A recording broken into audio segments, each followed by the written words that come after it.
nyo mga kababayan yung ano, katawan niya oh. Diyos ko be, ang payat mo be. Oh, sobrang payat niya. Grabe.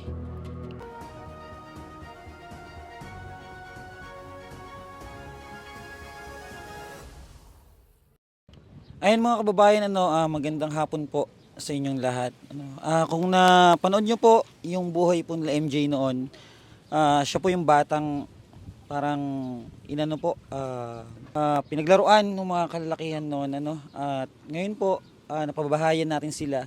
Pero pagpunta po namin dito, tingnan nyo po yung mga bahay dito. Giniba po lahat. At ngayon na tagpuan po natin yung pamilya ni MJ. Sa katunayan po, ito po yung tinutuluyan nila. Tingnan nyo po yung kalagayan nila ngayon. Oh, oh dito sila. Tara, at kausapin natin to, yung mag-iina. Ayan, halika, Tres Baby. Kamusta na kayo dito? Kamusta na kayo MJ? Kilala mo ako MJ? Ha?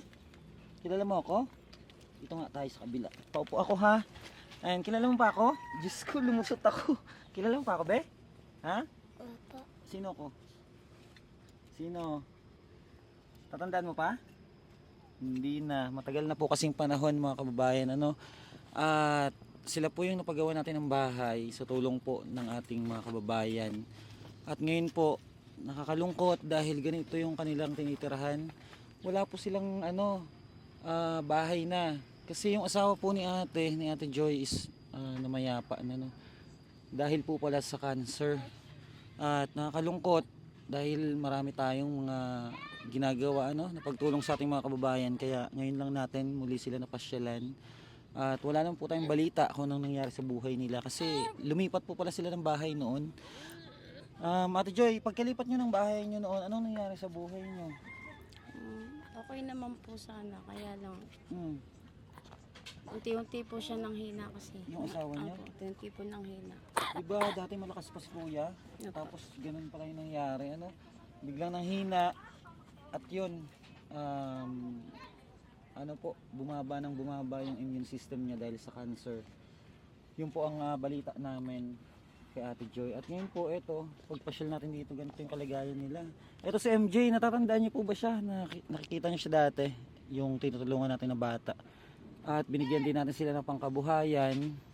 Ano? At kanino pong anak yan, Ate Joy? Apo ko po, sa anak ko po. Sa anak mo? Yung anak mo babae noon? Hindi po, kay Gerald po. Ay, yung lalaki, anak mo. At ito si, anong pangalan to, Ate Joy? Ba't ang payat nitong anak mo na to? Mariel po. Si Mariel? Ba't ang payat na niya? Di ba hindi naman siya ganyan dati? Natigil po kasi yung ano niya eh. Bakit? Ba't pumayat Maintenance. mo gusto? Nagme-maintenance siya? Apo. Tingnan niyo mga kababayan yung katawan niya oh. Diyos ko be, ang payat mo be. Oh, sobrang payat niya. Grabe. Kailan pa yung sakit niya, Ate Joy? Nung ano pa po, 2023 po. 2023 pa yan? Apo, nagsimula. Bakit hindi natuloy-tuloy yung gamot niya? Na matay po kasi ang papa niya eh. Oh, ano man, ano? Ano man si Be, kamusta yung pakaramdam mo? Okay lang po. Okay ka lang? Sigurado ka? Napa-check up na ba siya, Ate Joy? Apo. Anong sabi ng doktor? Pagdating po ng 18 years 18 years old siya? Anong gagawin daw? maoperahan po siya. Doon pa lang siya operahan? Apo. Pero dapat maagapan yung niya, ang payat niya. Diba? MJ, ikaw, nag-aaral ka ba? Ha? Nag-aaral ka ba? Nag-aaral siya, Ate Joy? Opo, kaya lang po na-stop din. Huminto rin? Grabe. Grabe nangyari sa buhay niyo. Ang payat mo. Ano? Kailan huling check up nito? Nung last year pa po. Last year pa? Dapat ngayon napa-check up na siya. Uli. Ano naman yan? Hindi ka nag-aaral. Nag-aaral po. Na-stop lang. Na-stop ka rin? Kasi pa namatay tatay. Simula nung namatay yung tatay niyo, ganun nangyari yung buhay niyo. Opo. Grabe. So, paano yan, Ate Joy? Dito talaga kayo natuloy sa na to? Ito lang yung tabing nyo? Grabe po mga kababayan, ito lang yung tabing nila oh. Yung higaan nyo, ito. Paano yan? Puno ng buhangin. Ano to, pinapagpag nyo lang? Apo. Tuwing gabi, sasapinan? Nilalagyan pong karton. So, grabe yung kalagayan nila ngayon. Ba't parang mas sumirap pa yung buhay nyo? Kaysa noon, simula nung nawala yung padre di pamilya ng pamilya po nila, ganito na yung nangyari. Ay, nako. So, So, wala ba kayo ibang matitirahan, Ate Joy? Wala kayong ibang matitirahan? Oh, ba't ganyan din ang ubo niyan? Napapacheck up ba yung bata na yan? Mm. Kawa naman yung kalagayan nyo. Ikaw ano be? Gusto mo bang mag-aral ulit? Opo. Ha? Mag-aral ka ulit? Gusto mo? Ayun sana may makapansin sa nila, kalagayan nila. Grabing kalagayan nila. Kawawa to si si ano pa ba? Marian Si Mariel. Nakakawa yung kalagayan nila. Bali Ate Joy, baka may gusto kang sabihin sa mga kababayan natin, Ate Joy, sa kalagayan nyo ngayon. Sana po matulungan po yung anak ko ng mapagamot po. Si Mariel. Si Mariel po. Mm. And sana Sana rin po makakapag-aral din po sila ngayon po. ilan po ba yung anak nyo na dapat nag-aaral ngayon? 4 po. 4 dapat sila na dapat nag-aaral. Apat. Pero nag-stop sila lahat. Ikaw be, may sabihin ka be? Ha? Mahiyain kasi to si pangalan niya? MJ. Si MJ. Mahiyain. Ikaw may gusto kang sabihin sa mga kababayan natin sa kalagayan mo. Marami sa ating nakakapanood. Malay mo, di ba? May ibigay si guide ng mga tao para matulungan kayo. Matulungan ka. May sabihin ka ba sa kanila? Sana po matulungan na po nila ako maoperahan Matulungan ka maoperahan.